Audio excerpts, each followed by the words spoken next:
And I'm honored and humbled to be before you this evening to speak to you.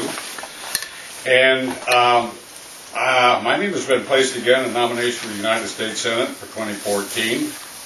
And when you voted in the past, you may have seen the Chad Koppie name on the statewide ballot several times. I was U.S. Senate candidate officially on the ballot as an independent three times. Once against Carol Mosley Brown in 1992, Dick Durbin in 1996, and Dick Durbin again 5 years ago. I was on the primary ballot for Republican governor in 1998, running against George Ryan. My resume is commensurate with our constitutional republic. I have produced honorably in many different endeavors, including, but not limited to, the following.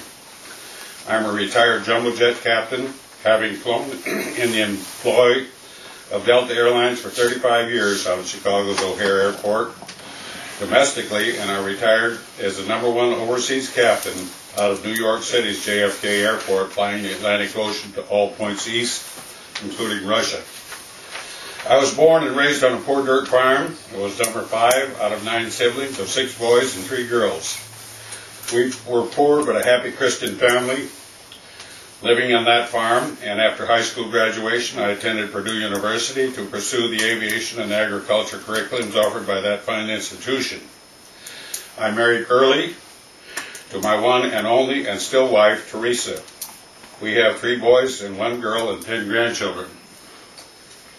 We live on a farm of 80 acres in northern Illinois, which is Gilbert's, which is up near Elgin, and I still rent 1,200 more acres that we still farm. I still operate all of the machinery and drive the semi-grain trucks to the market, and at one time in the 1980s, we family farmed over 4,000 acres, operated and managed by yours truly.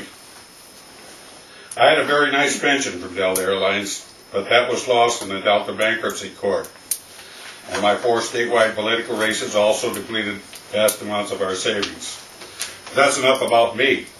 Let's talk about there is a huge, overarching problem that every American faces, and that is the federal government. They have too much power. Power is money, and money is power. Power corrupts. Absolute power corrupts absolutely. The absolute power enables tyranny, and tyranny can result in the loss of liberty. This kind of power was known about in 1776 when the Founding Fathers and the great American Tea Party of patriots at that time fomented and won the American Revolutionary War, and the likes of Washington, Jefferson, and Franklin, and etc., wrote the greatest living documents ever composed by any earthly body. We all know these documents as the original Constitution of the United States and the Bill of Rights.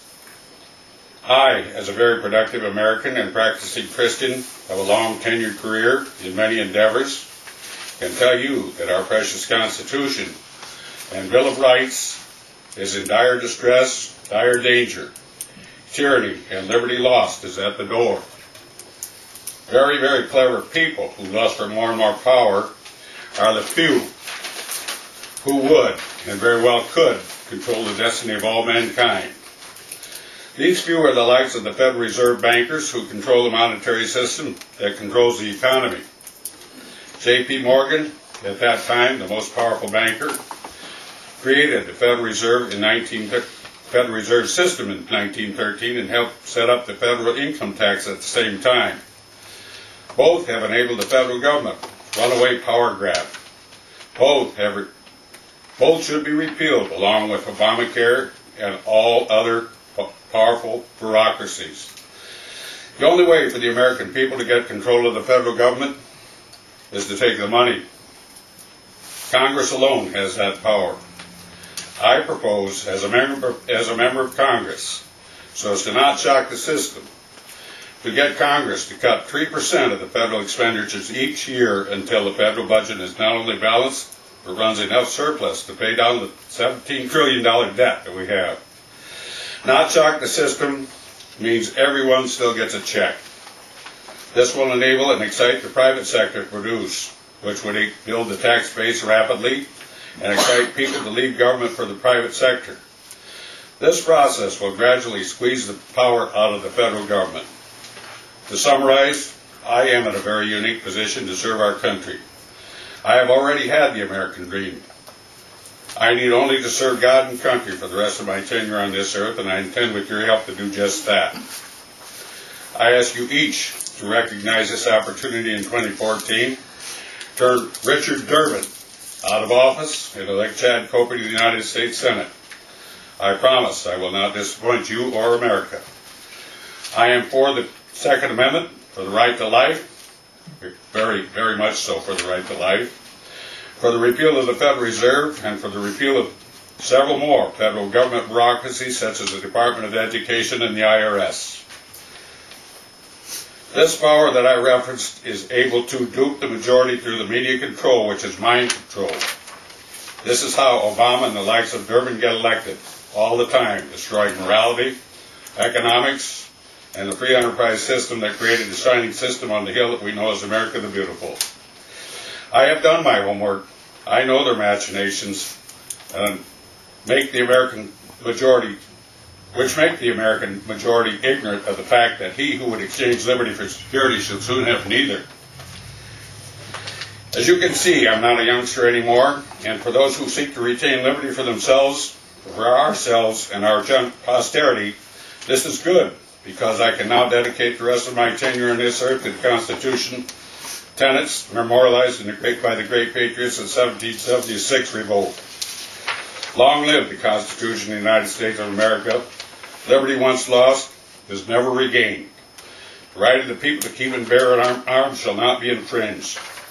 I will caution you, the power of certain leadership in the Republican Party will pony up a pretty boy candidate for the United States Senate for 2014. Beware. They know how, with money and power, to get their nominee front and center. And we could, and I predicted that case, we will once again elect an insider who will owe to the powerful people that I'm talking about, who right now are in control of your children and your grandchildren's destiny. We must take it back before it's too late. May the Lord, God Almighty, bless you all and the United States of America. Thank you. Language drive. Well, I retired off the Lockheed L-1011 overseas. Oh, L-1011. Yeah. Cool. Very nice airplane. Yeah.